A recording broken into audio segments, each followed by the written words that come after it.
Supreme court में high court बना फरियादी। सर्वोच्च अदालत ने सुनाया फैसला, 3 महीने में हटानी होगी मस्जिद के लिए दूसरी जगह देने की मांग भी ठुकराई। योगी के बुलडोजर पर मुहर लगाई। कोर्ट में पहली बार हुआ ऐसा, वक्फ बोर्ड ने निजी पट्टे पर बना दी थी मस्जिद। अब चलेगा योगी का बुलडोजर, कांग्रेस ने दी थी जगह।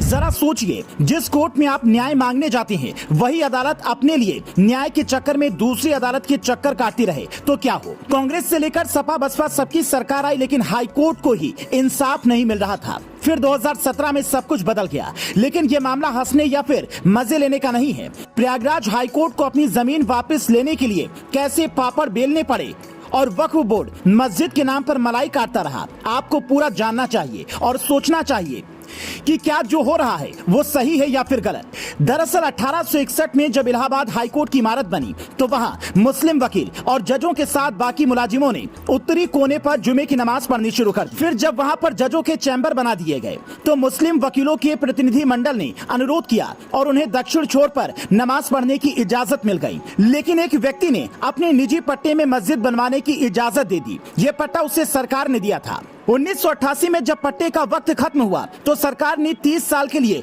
फिर इसे बढ़ा दिया। उस वक्त यूपी में कांग्रेस की सरकार थी। फिर 2002 में यह पट्टा रद्द कर दिया गया। फिर भी हाई कोर्ट की जगह खाली नहीं की गई। सुप्रीम कोर्ट ने 2012 में फिर से कहा कि पट्टा खारिज हो गया है, जगह खाली कीजिए, लेकिन नहीं की गई। इसके बाद 2017 में योगी सरकार आने के बाद फिर से जनहित याचिका जारी की गई, जिस पर हाई कोर्ट ने कहा कि मस्जिद खाली करो, लेकिन वक्फ बोर्ड नहीं माना। अब सुप्रीम कोर्ट ने भी कह दिया है कि 3 महीने में खाली करो, नहीं तो योगी का बुलडोजर चलेगा। इसके बाद प्रयागराज में हाई वोल्टेज ड्रामा होना तय है। लेकिन आप ही बताइए कि जब मौलवी कहते हैं कि किसी की इजाजत के बिना कहीं मस्जिद नहीं बन सकती है, तो वहां पर वक्फ बोर्ड जबरदस्ती मस्जिद क्यों बनवाए हुए था। 2022 में केरल हाईकोर्ट ने कहा था कि कुरान नहीं कहता कि हर गली नुक्कड़ पर मस्जिद बनाई जाए।